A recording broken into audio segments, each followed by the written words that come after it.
જય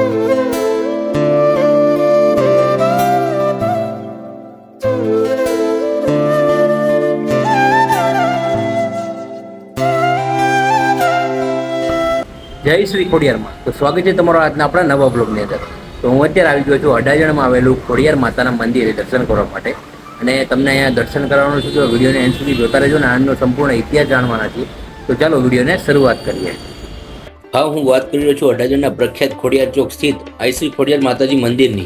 શહેરી કોલાહલ વચ્ચે આવેલું આ મંદિર અદ્ભુત શાંતિ અને દિવ્ય ઉર્જાથી ભરેલું છે. તો ચાલો આજે આ વિડીયોમાં આપણે કરીશું માં ખોડિયારના ભવ્ય દર્શન અને જાણીશું આ પવિત્ર સ્થાનનો ઇતિહાસ. વિડીયો પૂરો જોજો અને કોમેન્ટમાં જય ખોડિયારમાં લખવાનું ભૂલતા નહીં. મિત્રો, ડાયમંડ સિટી અને ટેક્સટાઇલ હબ તરીકે ઓળખાતા આપણા સુરત શહેરમાં ઘણા ઐતિહાસિક અને ચમત્કારિક ધાર્મિક સ્થાનો આવેલા છે, પરંતુ આજે અમે તમને લઈ આવ્યા છીએ સુરતના અડાજણ વિસ્તારમાં આવેલા એક પવિત્ર ધામ તરફ, જ્યાં પગ મૂકતા જ મનને અદ્ભુત શાંતિ અને દિવ્યતાનો અનુભવ થાય છે. આ સ્થાન એટલે ખોડિયાર ચોક પાસે બિરાજમાન આઈ શ્રી ખોડિયાર માતાજીનું ભવ્ય મંદિર. મિત્રો, જ્યારે પણ માં ખોડિયારનું નામ સ્મરણ થાય ત્યારે આપણને સૌરાષ્ટ્રનું રોહિશાળા, રાજપરાનો તાતણીય ધરો કે માટેલ ધામ યાદ આવે. ઇતિહાસ અનુસાર આજથી આશરે 1300 વર્ષ પહેલા ભાવનગર જિલ્લાના રોહિશાળા ગામે મામડિયા ચરણ અને દેવલબાના ઘરે ભગવાન શિવના આશીર્વાદથી 7 બહેનો અને એક ભાઈ પ્રગટ થયા હતા. જેમના દિવ્ય આત્મરૂપી જાનબાઈ, જેઓ પોતાના ભાઈ મેરખિયાના પ્રાણ બચાવવા માટે સમુદ્રમાંથી અમૃત કુંભ લેવા ગયા અને પગમાં ઈજા થતા મગર પર સવાર થઈને સમયસર પાછા ફર્યા. ત્યારથી તેઓ આખા જગતમાં માં ખોડિયાર તરીકે પૂજાય છે. સુરતના અડાજણ વિસ્તારમાં આવેલું આ મંદિર સ્થાનિક લોકો ઉપરાંત સમગ્ર સુરતવાસીઓનું શ્રદ્ધાનું પ્રતીક છે. આ ખોડિયાર ચોક આજે આ પવિત્ર મંદિરના કારણે જ ઓળખાય છે. રોજ સવાર સાંજે અહીં માની દિવ્ય આરતી થાય છે, જેમાં મોટી સંખ્યામાં ભક્તો હાજરી આપીને ધન્યતા અનુભવે છે. એવી લોકવાયકા છે